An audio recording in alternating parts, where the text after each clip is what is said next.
ഇന്ത്യയുടെ അയൽരാജ്യമാണ് പാകിസ്ഥാൻ. ഇന്ത്യയുടെ ശത്രു രാജ്യമെന്ന് തന്നെ പറയാം. പാകിസ്ഥാനിൽ നിന്ന് പുറത്തു വരുന്ന വാർത്തകൾ ചിന്തിപ്പിക്കുന്നതാണ്. പാകിസ്ഥാൻ വീണ്ടും ഒരു പട്ടാള ഭരണത്തിലേക്ക് പോവുകയാണോ എന്ന് സൂചിപ്പിക്കുന്ന രീതിയിലാണ് കാര്യങ്ങൾ മുന്നോട്ട് വന്നുകൊണ്ടിരിക്കുന്നത്. പാകിസ്ഥാന്റെ ഇപ്പോഴത്തെ ഫീൽഡ് മാർഷൽ അസീം മുനീർ ഭരണം പിടിക്കാൻ വേണ്ടി എന്ത് പരിപാടിയും ചെയ്യുമെന്ന അവസ്ഥയിലേക്ക് കാര്യങ്ങൾ എത്തിയിരിക്കുകയാണ്. നേരത്തെ മുൻ പ്രധാനമന്ത്രിയായിരുന്ന ഇമ്രാൻഖാനെ ജയിലിൽ അടച്ചതിനു ശേഷം രാഷ്ട്രീയമായ ഒരു അരക്ഷിതാവസ്ഥയിലാണ് ഇപ്പോൾ പാകിസ്ഥാൻ ഉള്ളത്. ആ അരക്ഷിതാവസ്ഥ മറയ്ക്കാൻ വേണ്ടിയാണ് പലപ്പോഴും ഇന്ത്യയെ അതിർത്തിയിൽ ആക്രമിക്കുന്നത്. ഇപ്പോൾ പ്രശ്നങ്ങൾ രൂക്ഷമായി മുന്നോട്ട് പോയിക്കൊണ്ടിരിക്കുകയാണ്. പാകിസ്ഥാനിൽ പലയിടങ്ങളിലും ആക്രമണങ്ങളും ജനങ്ങളുടെ പ്രക്ഷോഭം നടന്നുകൊണ്ടിരിക്കുകയാണ്. ബലോച്ച് മേഖലയിൽ ബലോചിസ്ഥാനുകളുടെ പ്രക്ഷോഭം നടന്നുകൊണ്ടിരിക്കുകയാണ്. ഖൈബർ പഖ്തൂൺഖ്വയിലും പ്രക്ഷോഭം നടന്നുകൊണ്ടിരിക്കുകയാണ്. പാക് അധീന കാശ്മീരിലും പ്രക്ഷോഭമാണ്. പാകിസ്ഥാൻ സർക്കാർ ഒരു ശക്തമായ പ്രക്ഷോഭം ഉണ്ടായിരുന്നു. അത് അടിച്ചമർത്താനാണ് പാകിസ്ഥാൻ ശ്രമിച്ചുകൊണ്ടിരുന്നത്. ആളുകൾക്ക് നേരെ, സ്വന്തം പൗരന്മാർക്ക് നേരെ വെടിവെക്കാൻ പോലും പാകിസ്ഥാൻ ആർമി തയ്യാറായിരുന്നു. അങ്ങനത്തെ ഗുരുതരമായ അവസ്ഥകൾ മുന്നോട്ട് പോയിക്കൊണ്ടിരിക്കുന്നത്. അതുമാത്രമല്ല, ബലോച്ച് മേഖലയിലെ ഭൂമി ധാതു സമ്പന്നമാണ്. ആ ധാതു സമ്പന്നമായ ഭൂമിയിൽ നിന്ന് ധാതുക്കൾ എടുക്കാൻ ചൈനയ്ക്കും അമേരിക്കയും താല്പര്യമുണ്ട്. നിലവിലത്തെ സാമ്പത്തിക സിറ്റുവേഷൻ അനുസരിച്ച് ചൈനയാണ് ഉള്ളത്. പക്ഷെ ആ ഭൂമിയിലോട്ട് അമേരിക്കയ്ക്ക് കണ്ണുണ്ട്. അതുകൊണ്ട് തന്നെ അങ്ങനത്തെ ഒരു ചെറിയ പ്രശ്നമുണ്ട്. അവിടെയുള്ള ചൈനീസുകാർക്കെതിരെ ശക്തമായ പ്രക്ഷോഭമാണ് ബലൂചിസ്ഥാൻകാർ നടത്തിക്കൊണ്ടിരിക്കുന്നത്. അങ്ങനെ പരസ്പരം പ്രശ്നമാണ്. പാകിസ്ഥാനിലെ സിന്ധ് മേഖലയിലും പ്രശ്നമുണ്ട്. കറാച്ചി ഉൾപ്പെടുന്ന സിന്ധ് മേഖലയിലും പ്രശ്നമുണ്ട്. പ്രശ്നമൊന്നും ഇല്ലാതെ പോകുന്ന പാക് പഞ്ചാബാണെന്ന് മാത്രം പറയാം. ബാക്കിയുള്ളിടത്തെല്ലാം പാകിസ്ഥാൻ സർക്കാരിനെതിരെയും പാകിസ്ഥാനിലെ ഇപ്പോഴത്തെ ഭരണകൂടത്തിനെതിരെയും ശക്തമായ പ്രക്ഷോഭം നടന്നുകൊണ്ടിരിക്കുകയാണ്. ആ സമയത്താണ് പാകിസ്ഥാനിൽ മറ്റൊരു വാർത്ത പുറത്തു വന്നുകൊണ്ടിരിക്കുന്നത്. മുൻ ISI മേധാവിക്ക് ഇപ്പോൾ പാകിസ്ഥാനിൽ 14 വർഷത്തെ ശിക്ഷ വിധിച്ചിരിക്കുകയാണ്. തടവ് ശിക്ഷയാണ് വിധിച്ചിട്ടുള്ളത്. ISI എന്ന് പറയുമ്പോഴത്തേക്ക് ഇന്റർ സർവീസ് ഇന്റലിജൻസ് എന്ന് പറഞ്ഞാൽ അത് പാകിസ്ഥാന്റെ രഹസ്യാന്വേഷണ സംഘടനയാണ്. ആ രഹസ്യാന്വേഷണ സംഘടനയുടെ മുൻ മേധാവിക്കാണ് ഇപ്പോൾ പാകിസ്ഥാനിലെ സൈനിക കോടതി 14 വർഷത്തെ തടവ് ശിക്ഷ വിധിച്ചിട്ടുള്ളത്. അത് വിധിച്ചതിന് പ്രധാനപ്പെട്ട കാരണമായി പറയുന്നത് ഔദ്യോഗിക രഹസ്യ നിയമം ലംഘിച്ചതിനും രാഷ്ട്രീയ പ്രവർത്തനങ്ങളിൽ ഏർപ്പെട്ടതിനും ഉൾപ്പെടെ നിരവധി കുറ്റങ്ങൾ ചുമത്തിയാണ് കോടതി ശിക്ഷ വിധിച്ചത്. കേൾക്കുമ്പോൾ പ്രേക്ഷകർക്ക് തോന്നുന്നുണ്ടായിരിക്കും ഇതൊരു നല്ല കാര്യമല്ലേ എന്ന്. അഴിമതി കാണിച്ച ഒരു ഉദ്യോഗസ്ഥനെ അവിടുത്തെ സൈനിക കോടതി ശിക്ഷിച്ചത് നല്ല കാര്യമല്ലെന്ന് പ്രഷർ തോന്നുന്നുണ്ടായി. പക്ഷെ കാര്യം അങ്ങനെയല്ല. കാര്യം എന്ന് വെച്ച് കഴിഞ്ഞാൽ ഇപ്പോൾ ശിക്ഷിച്ചത് ISIയുടെ മുൻ മേധാവിയായ ഫായിസ് ഹമീദിനെയാണ് ശിക്ഷിച്ചത്. ഫായിസ് ഹമീദ് ഇതിനു മുമ്പ് ISIയുടെ മേധാവി ആയിരുന്ന സമയത്തിന്റെ ഒരു പ്രത്യേകതയുണ്ട്.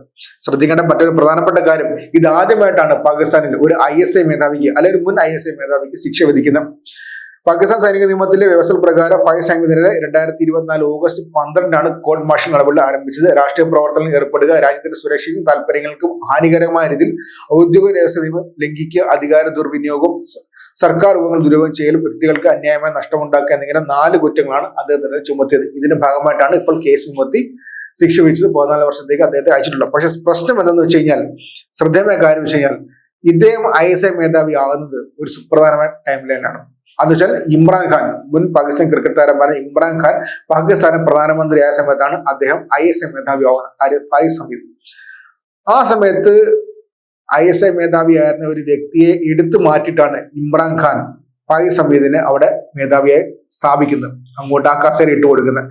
ആ വ്യക്തി അസീം മുനീർ ആണ്. എന്നുവെച്ചാൽ അസീം മുനീറിനെ, ഇപ്പോഴത്തെ പാകിസ്ഥാന്റെ ഫീൽഡ് മാർഷലായ അസീം മുനീറിനെ പിടിച്ചു കളഞ്ഞതിനു ശേഷമാണ് അവിടെ ഫായിസ് ഹമീദിനെ കൊണ്ടുവെക്കുന്നത്.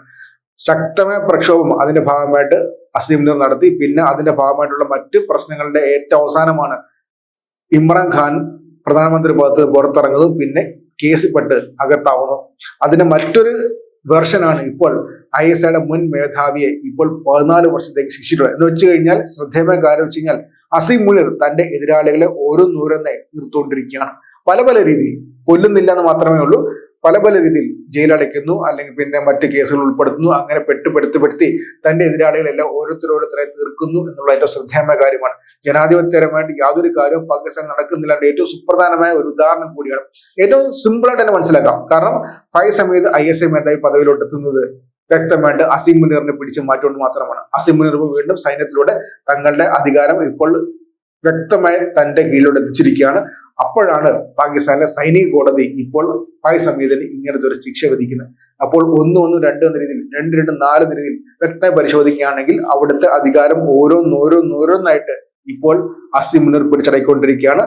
അത് പാകിസ്ഥാന്റെ ജനാധിപത്യത്തിന് വളരെ തിരിച്ചടിയാണ്. അത് മാത്രമല്ല, താൻ ചെയ്യുന്നത് ശരിയാണെന്ന് കാണിക്കാൻ വേണ്ടി ഏതറ്റം വരെ പോകുന്ന വ്യക്തിയാണ് അസീം മുനീർ എന്ന കാര്യം നേരത്തെ മനസ്സിലായ കാര്യമാണ്. അതുകൊണ്ട് തന്നെ ഇവിടുത്തെ പ്രശ്നങ്ങളെല്ലാം മറച്ചു പിടിക്കാൻ വേണ്ടി ഇന്ത്യയെ ആക്രമിക്കാനും അസീം മുനീർ തയ്യാറാവുന്ന സിറ്റുവേഷൻ ഉണ്ട്. അതുകൊണ്ട് തന്നെ ഇന്ത്യയെ സൂക്ഷിച്ചിരിക്കേണ്ട കാര്യം തന്നെയാണ്. എന്തൊക്കെയായാലും പാകിസ്ഥാനിൽ ഇപ്പോൾ പരിപൂർണമായ ജനാധിപത്യ സ്തംഭനമാണ്. പാകിസ്ഥാൻ തകർച്ചയിലേക്കാണെന്ന് വ്യക്തമാക്കുന്നതാണ് ഏറ്റവും പുതിയ വാർത്തകൾ